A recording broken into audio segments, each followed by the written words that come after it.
Le Petit Bouquineur présente une histoire écrite par Iris Etty. Les nouveaux voisins. Partie 1. J'habite en France. Le nom de ma rue, c'est la rue des Mirages. J'y vis depuis ma naissance. Du coup, mes voisins et moi, on se connaît tous très bien. En face, c'est la maison de monsieur et madame Tiral. Ce sont des personnes âgées. Il ne se passe jamais grand-chose chez eux, à part quand leurs petits-enfants viennent leur rendre visite avec leurs parents. Les voisins de gauche, ce sont les parents de Bilal. Bilal, c'est mon meilleur ami depuis qu'on est tout petit. Dans la rue des Mirages, on a fait les 400 coups. Et puis, il y a les voisins de droite. Depuis ma naissance, la maison de droite a toujours été occupée par la famille Charlicot. Cette famille est composée des 2 parents et de leurs filles, des jumelles, Flora et Pénola. Mais depuis une semaine, la famille Charlicot a disparu. 7 jours plus tôt, un grand camion s'est garé devant chez eux et ils ont chargé des cartons remplis de toutes leurs affaires à l'intérieur. Les Charlicots ont déménagé sans rien nous dire et on ne les a plus jamais revus. Et vous savez ce qui s'est passé ensuite ? 3 jours après, un gros camion bleu est arrivé.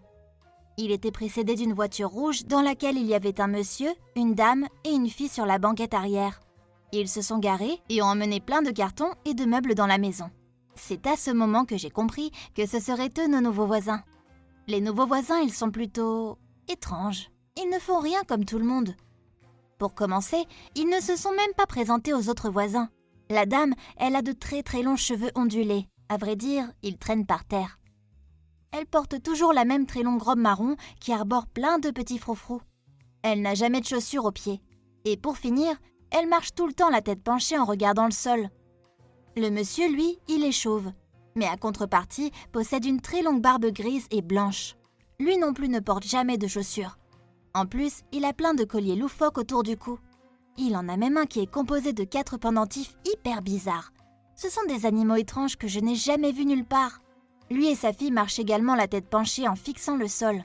Ils ne nous regardent jamais dans les yeux. Un jour, alors que j'étais en train de jouer dans le jardin avec Bilal, la fille est passée dans la rue. Ses longs cheveux roux rebondissaient sur ses épaules tandis qu'elle marchait super vite, la tête baissée, vers son domicile. Elle ne portait pas de chaussures. Je décidai de lui adresser la parole pour la première fois. « Salut !» lançai-je.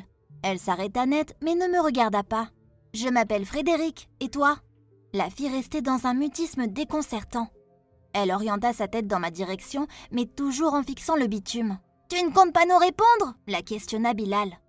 « Aurore !» souffla-t-elle. « Pourquoi tu ne nous regardes pas dans les yeux ?» lui demandai-je. « Je ne peux pas. »« Pourquoi ?»« Je n'ai pas le droit. »« Mais pourquoi ?» s'exclama Bilal. « C'est mon père qui me l'a dit. Vous êtes différent des personnes de là où je viens. Si je me risquais à vous regarder dans les yeux, vous ne tiendrez pas le coup. » Sur ces mots, Aurore fila et rentra dans sa maison en ne cessant jamais de fixer le sol. Bilal et moi, nous nous sommes regardés ahuris. « Bilal, quelque chose de louche se trame dans cette maison. »« T'as raison, et il faut qu'on trouve de quoi il s'agit. Qu'est-ce qu'on pourrait faire ? » ?»« On pourrait simplement frapper à leur porte et regarder ce qu'ils font, » répondit-il. Mais non, ils ne nous ouvriraient jamais la porte. L'autre jour, Madame Tiral a fait une tarte aux pommes qu'elle souhaitait leur offrir pour leur souhaiter la bienvenue. Elle a sonné pendant au moins 10 minutes et ils ne sont jamais venus ouvrir la porte. Pourtant, ils étaient chez eux. Leur voiture était garée devant la maison. Bilal fronça les sourcils et dit « S'ils ne veulent pas nous laisser rentrer, nous allons rentrer nous-mêmes. » Mais ce n'est pas bien de faire ça. On ne va rien toucher, voyons. On va juste jeter un coup d'œil, au cas où. Tu as bien entendu ce qu'a dit Aurore. On ne tiendrait pas le coup. Si ça se trouve, il prépare quelque chose de dangereux pour toute la rue. On est des justiciers. Bilal esquissa un sourire. Il a raison. C'est notre devoir de découvrir ce qui se passe. Tu as écouté la première partie de cette histoire. Pour connaître la suite, rendez-vous dans 2 semaines. Si vous avez aimé cette histoire, n'hésitez pas à commenter et à nous laisser 5 étoiles sur Apple Podcast. Chaque mercredi après-midi, une nouvelle histoire sera mise en ligne. Soyez au rendez-vous. Le Petit Bouquineur, le podcast qui raconte des histoires aux enfants et même aux plus grands. À bientôt.